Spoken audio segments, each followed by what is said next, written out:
Thank you so much. Greetings to Neil and to Stephen and to everybody else joining us today in the warmth of our Zoom rooms compared with outside. I'm sure in most parts of the country, certainly here in Evesham in Worcestershire, where I'm speaking from at the moment. I don't have much to say by way of introductions because I'm going to leave it to Stephen effectively to do that with Neil Snowball, former Chief Executive Officer at Warwickshire County Cricket Club, who's recently become the new Managing Director of County Cricket. So welcome to members of the Cricket Society, including members of the three branches, including that in Edgbaston. I know Mike Williams, chair of the Midlands branch, is out there, and that he knows Neil Snowball quite well. Welcome also to wider members of the Cricket Society movement. This meeting is open to you. There will be a recording of it available on the Cricket Society's YouTube channel within a few days.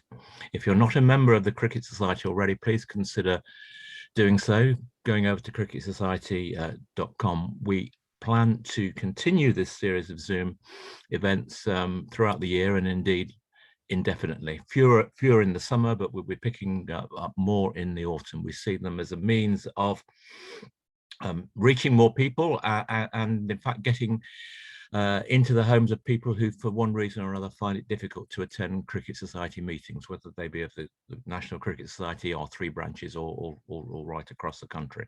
So welcome to you.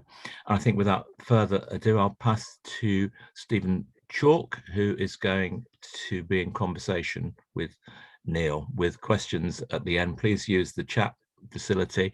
Nick Tubble will manage that and bring you in later on in the session. Over to you, Stephen, and thank you. Well, thank you, Nigel, and welcome everybody. At the moment, I think we've got a technical issue where we've only got 100 people allowed in the audience, which Nick is trying to sort out. So those of you with us, you're very lucky you got in early. There's quite a lot of people shut out. Well, it's a great pleasure to welcome Neil to this evening's session, and thank you very much, Neil, for giving up the time to do this. It's a wonderful moment to do it because the County Championship season starts tomorrow, and Neil is the ECB's Managing Director for County Cricket. I wonder if I could start, before we get into discussing some of the issues of the county game and the management of it, I wonder if I could just start by talking to you in terms of your own background in cricket. Neil, you grew up in Cumbria, and what age did you start playing yourself? How did you come to fall in love with the game and want to play, and when did you start playing? Well, first of all, good evening, everybody. It's very good to see you on the screen, and shame I can't be with you in person, but as Nigel said, this is one of the few good things to come out from COVID, is this ability to get together on a large scale. So thank you very much for the invitation. When did I start? Probably about 9 or 10, I should think, Stephen, growing up in Carlisle. And again, like many people, my father was a keen cricketer. He used to play at Wigton.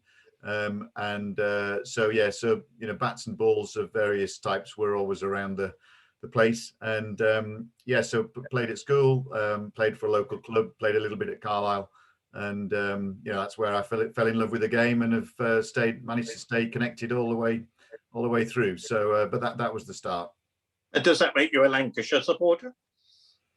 No, not really. Well, Dad was a Yorkshire supporter, but then obviously latterly Durham, because the family were from Jarrow. So yeah, we used to keep an eye on Yorkshire and Lancashire, and then having lived in Surrey for 25 years, obviously I was a member at Surrey for a long time, but as Mike, who I think's on the call, is aware, and I can admit this, but I think once a bear, always a bear. So my association with Warwickshire is still very much part of me, and always will be, I think. And first cricketing hero? Blimey, it was probably both of them, and the 81 Ashes probably was a significant part of that. But I did actually, my earliest cricketing memory or serious memory was the Headingley test, where the free George Davis with the oil on the right, yes. on the pitch, because my aunt lived in Headingley, so that was our summer holiday, was sometimes to go over and stay with her, and we actually were there for that test series. So we saw, someone on the call will know what day that happened. I can't remember what day it was, but we saw. It was the last day of the match, wasn't it? It was the last day. So we saw the first few days, and then obviously before mobile phones, I remember walking to the ground and everyone was walking in the opposite direction, because there was no way of finding out quite what was going on. But yeah, that was a fairly early memory as well. Right, and you talk about playing in Surrey, and you were very active at Guildford and became the chairman at Guildford, and for some years that made you responsible for the cricket festival at Guildford, presumably. It did, Stephen, and very, very happy memories of that. So my son played. In fact, when I first started playing again, I played at Ripley, where Ashley Giles started out before he moved to Guildford. But yeah, I took my son Rory down to Guildford and ended up playing a bit, coaching a bit. And then again, as many people on this call will know, you then get drafted into the committee, and before you know where you are, you're the chairman. But I did that for 5 years, including, you're quite right, the running of the festival, which was just a fantastic occasion. I mean, many of you will have been to Woodbridge Road, and it was, I used to call it the miracle of Woodbridge Road, how it all came together with all the volunteers. Obviously Surrey themselves played a big part, and I as I'm sure we'll come on to, I've had the pleasure of working on a lot of major events, but the actual putting on of the Surrey Cricket Festival every year was one of my great joys at Woodbridge Road. It was an absolute thrill. Yeah. And you had a real stalwart in the groundsman, David Clutterbuck, didn't you? Yes, yeah, who sadly passed away very recently. Yeah. Yes. So we had a good relationship, and sadly missed. But yeah, he was there for a long time, and obviously lived in the corner, in the corner of the ground, as many will know. So yeah, sadly missed. And these outgrounds, there's a lot of talk about outgrounds, and you've got that experience of Surrey coming out to Guildford, and the amount of work now involved in getting a ground ready for first-class cricket. It's much greater than it used to be, isn't it? It is, and it's a real challenge for us. I mean, I think, I love outground cricket. As again, I know a number of people on the call will. I enjoy going to the main HQ venues, but there's just something very special about outground cricket, but you do rely on funding from other sources. So I mean, in fact, I think in my first year as chair, there was a new chief executive moved into Guildford Borough Council, who decided, as part of their cost cutting, they were going to withdraw the funding for the Guildford Festival. So myself and Paul Sheldon, who was chief exec at Surrey at the time, spent quite a lot of time explaining to him that he couldn't do that. Yes. And we won that battle in the end. But I know the same's happened elsewhere. I know, talking to the people at Tunbridge, I think down at Horsham, you rely on funding from other sources, and obviously money's tight. So I know in my final year at Warwickshire, I couldn't get up there, which I was really disappointed. But I think we had a wonderful few days up at York when they held that. In fact, I know Mike's on the call. I was Colwyn Bay. When we were in Div 2, we had a fantastic few days there. So no, I love outground cricket, and I hope it's there to stay. Yes. Now, before we get on to the cricket, two enormous items on your CV. You were the head of sports operations for the 2012 Olympics and Paralympics. Mm-hmm.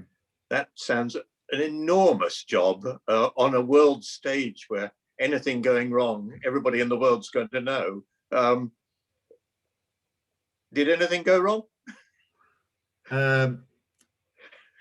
Yeah, we had our moments. I think we probably haven't got time to go through everything, but I think Yeah, I mean, it was an absolute privilege to be involved with the organising committee for, well, 6 years, really. It was a fantastic opportunity, and yes, working across all of the different sports, Olympic and Paralympic.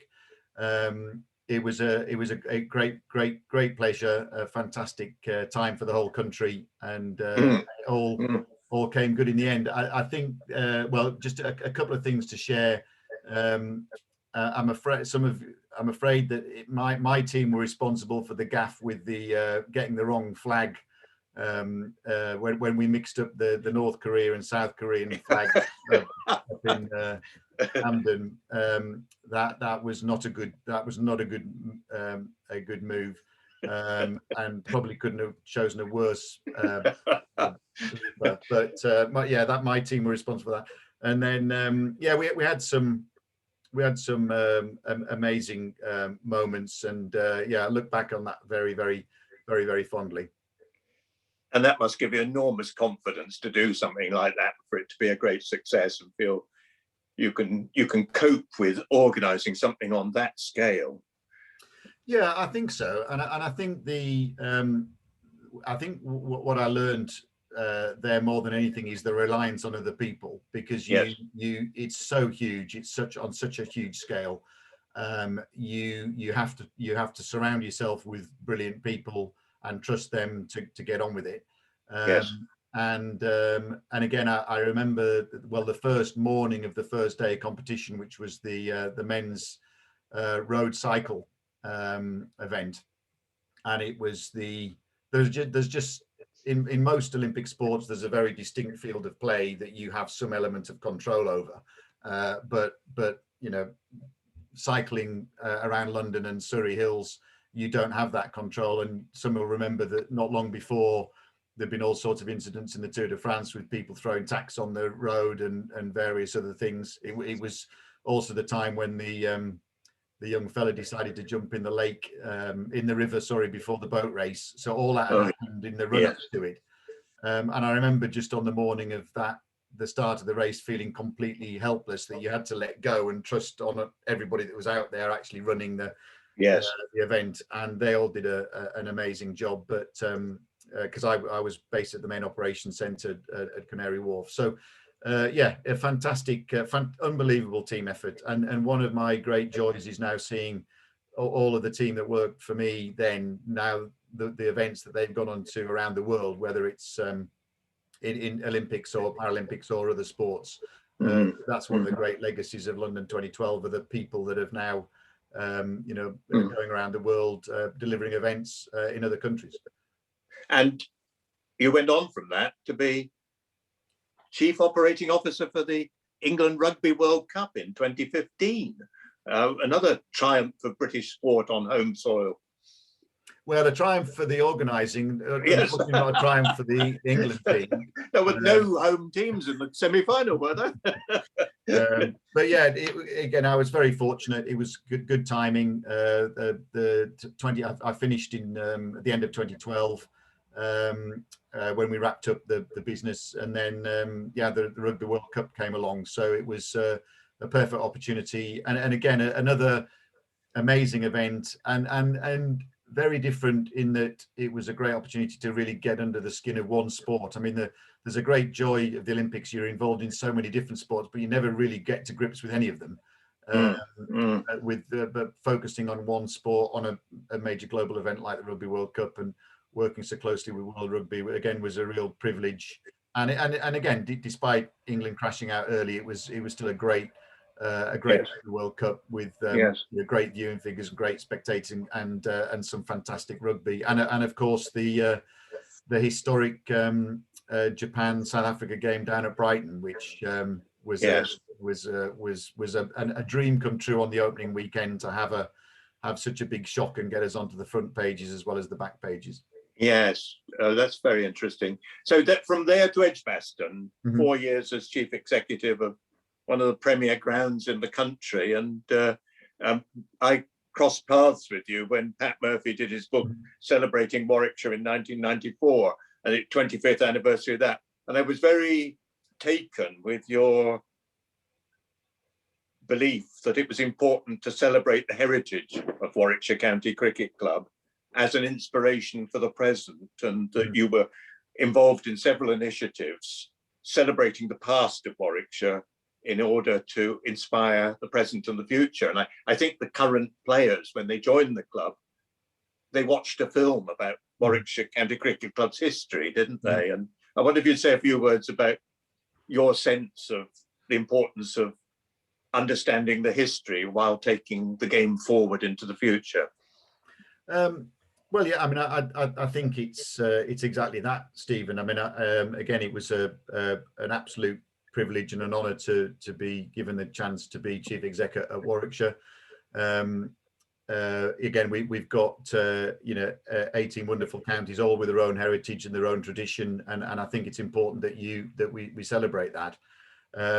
In fact, I remember going back to we talked about early days in Carlisle.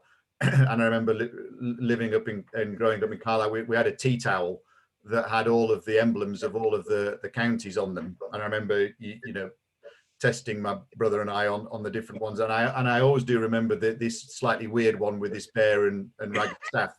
Yes. So it was poetic, I suppose, to end up there all those years later. But no, Warwickshire, again, it's got a deep tradition, and I think although there is a magnificent stadium at Edgbaston, and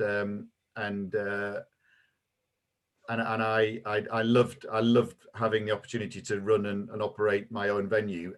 I think there was a feeling that it had slightly lost its connection with the past, as often happens with big stadia. And so again, Michael, we came up with this plan about what we call the bearification of Edgbaston, which was to bring back the bear and celebrate that with things around the place and banners and posters and boards and imagery that celebrated the past. So and then it was just great timing that obviously the 94 celebrations came up, and I'd always wanted to do a big dinner for all living players, and I'll admit openly that we completely copied it from what Strauss and his colleagues did when they had the big dinner down at Lord's for all of the England players, and we thought, well, why don't we do that for the Bears? So we had a magnificent dinner.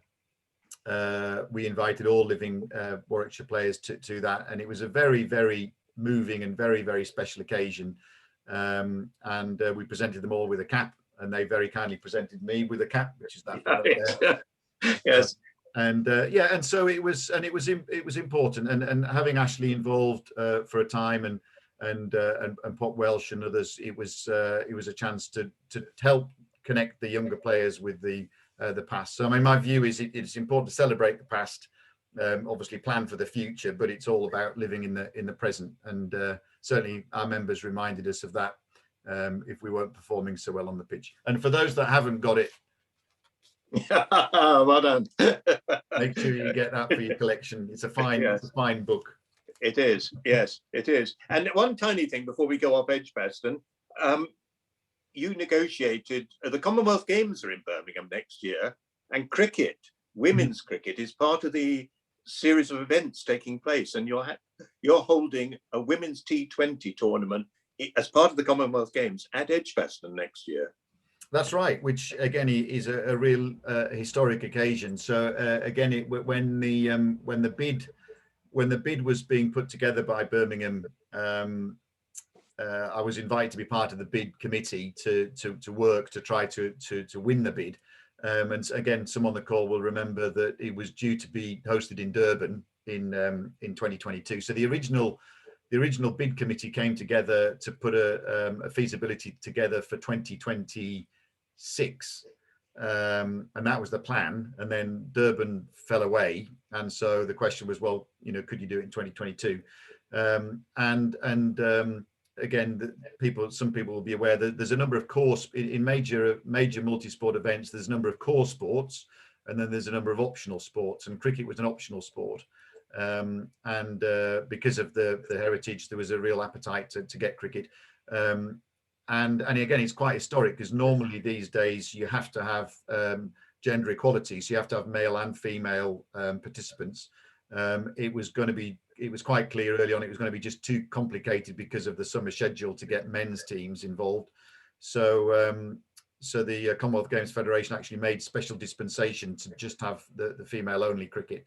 And yeah, it'll be terrific, absolutely terrific. So I mean, it's an unbelievable year for women's cricket next year with World Cup, with Ashes, and with the Commonwealth Games. So it's going to be a very special year.